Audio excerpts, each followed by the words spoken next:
How to stop the mindset of thinking, I need to eat something else after dinner, like chocolate and biscuits.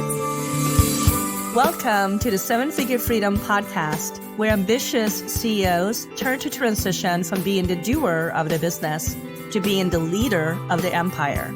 I am Madeline White Silva. I'll share my real-life struggles and breakthroughs as I've scaled my businesses and grown a team that run the day-to-day without me, so that now I run my 7-figure business on 3-day work weeks. Join our community of visionary entrepreneurs and transformational leaders as we create lasting impact, financial freedom, and an awesome, rewarding life with a powerhouse team by your side. Welcome back to another episode of the What is Eating You podcast. It is a new week, a new slate, and a new opportunity to improve your life. I'm your psychologist, Stephanie Giorgio, and today I have a question from my Instagram inbox, and I want to answer it because I think everyone can relate to this. If you are someone who craves sweet at night, you are not alone. I used to love eating dessert, and I still do, and craving something sweet after dinner is completely normal and okay.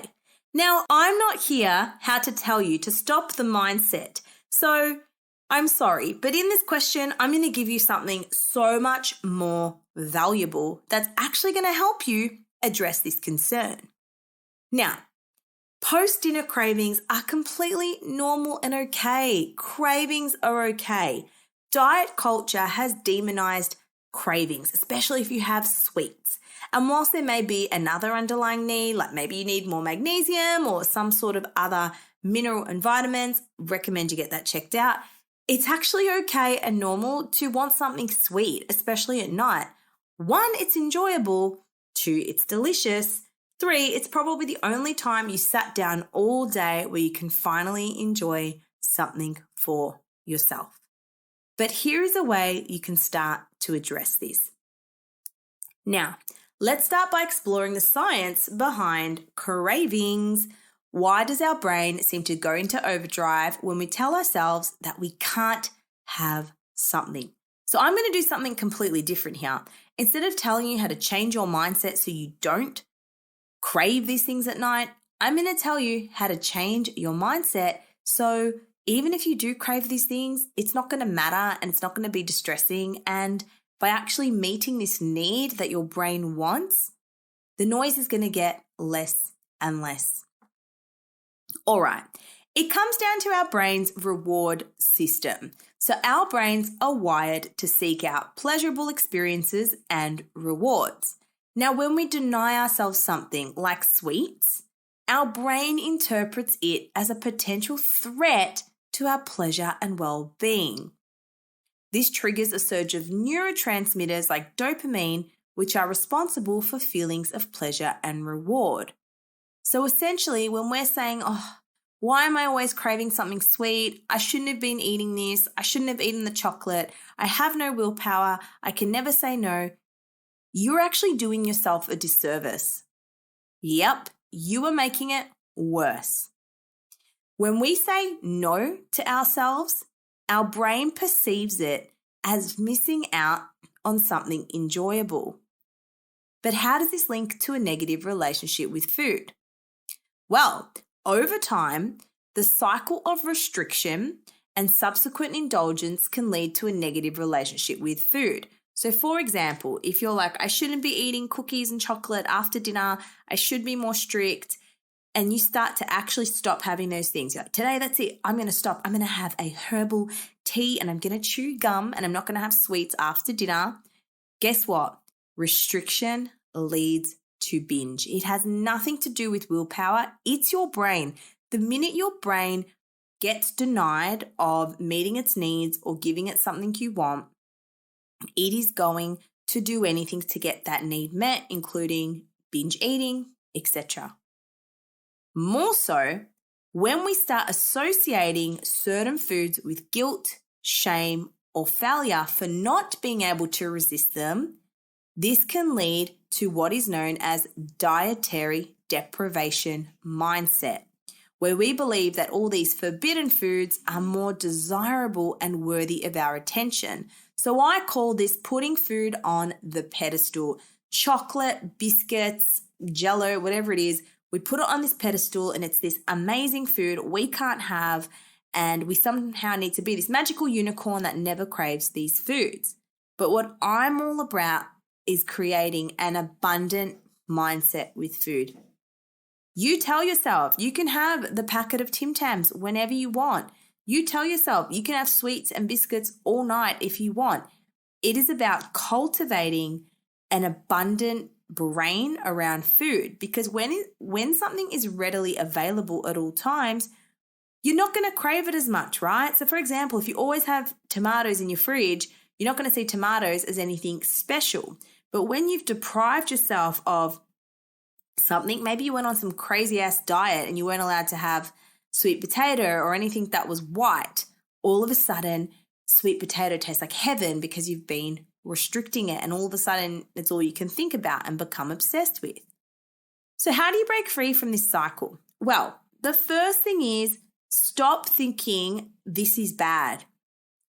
The mindset of thinking I need to eat something sweet after dinner is the problem, not the actual wanting to eat something sweet after dinner. So rather than thinking I need to stop the mindset, I want you to change this to I can eat something sweet after dinner. I get to eat something sweet after dinner. I enjoy eating something after dinner. So I want you to think about not stopping this mindset, because what we repress will get expressed. And the minute you say stop doing that, stop thinking that, it gets worse. If I told you right now, stop thinking about a pink zebra, whatever you do, don't think about a pink zebra. What are you going to think about? The pink zebra, of course. So instead, at night, I want you to give yourself, a week trial. I want you to say, I can have food after dinner if I want. Food is abundant. I can have chocolate and biscuits after dinner. And I know what you're thinking, but Steph, I'll eat the whole packet. I have no control.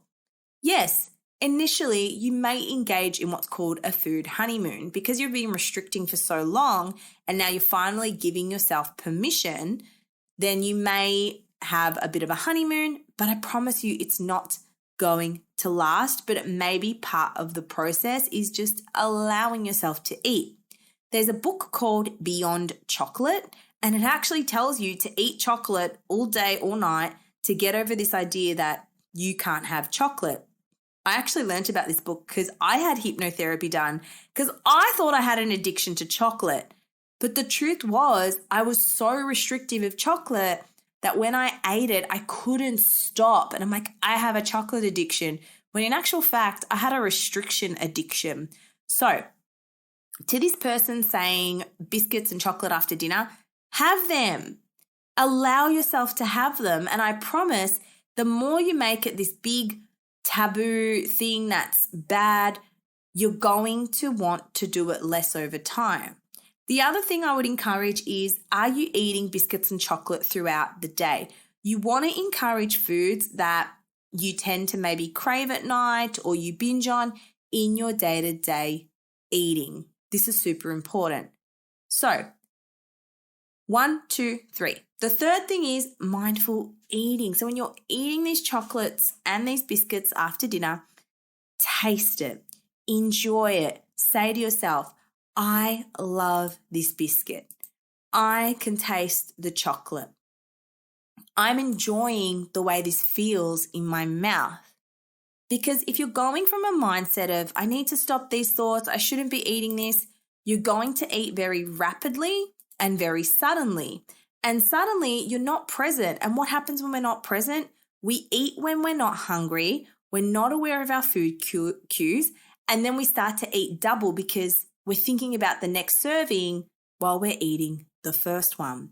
So by savoring each bite, we can fully appreciate the flavors and textures, and this often reduces the need for constant snacking. So mindful eating can really help us reconnect with our body's needs. And in my course, Food Freedom, we have a whole module on mindful eating and a tutorial to take you through it as well. So keep in mind, it's not the mindset you need to change, it's the thoughts around it. Rather than thinking, I need to stop thinking I need something after dinner, change that to, I can have something after dinner if I want, and there's nothing wrong with that. Give yourself permission. Have the biscuits, have the chocolate. I promise you're not going to wake up as a completely different person. On a final note, remember that your relationship with food is a journey, and it's okay to enjoy sweets and treats. Practice self-compassion and avoid overly strict restrictions. By cultivating mindfulness and understanding the psychological mechanisms at play, you can gradually reshape your mindset and foster a positive connection with food. If you enjoyed this, there is more in my book, Food Jail, Breaking the Bars of Binge Eating, or you can book a one-on-one call with me that is absolutely free to discuss your concerns. Just download my free binge tracker in the bio and the link will be in there. I hope you've enjoyed this episode. Let's start this week off nice and fresh, no dieting, no restriction, good vibes only, and I'll see you in the next episode. Bye for now.